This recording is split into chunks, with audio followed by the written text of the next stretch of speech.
Thank you, Arnold. Mga kapuso, tuloy pa rin po tayo ang pagtutok ng GMA sa eleksyon 2013. Hinihikayat po namin kayong ibahagi ang inyong karanasan ngayong eleksyon.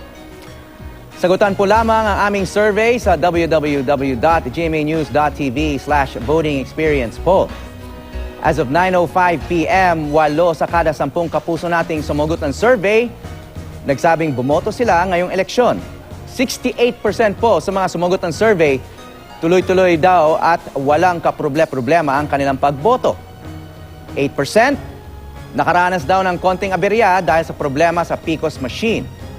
3% naman po ang nagsabing natagalan sila sa pagboto dahil hindi sapat ang miyembro ng Board of Election Inspector o BEI na nakaduty sa kanilang presinto.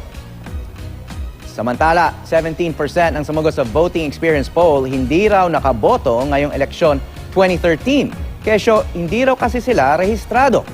Nawawala raw ang pangalan sa listahan ng mga botante sa kanilang presinto o kaya'y nagkaproblema raw kasi ang mga PCOS machine sa kanilang presinto. Kaya hindi na sila nakaboto. Mga kapuso, maging bahagi po ng pinakamalaki at pinakakomprehensibong pagbabalita ngayong eleksyon 2013. I-type po ang www.gmanews.tv/voting experience poll para maikwento ang inyong karanasan.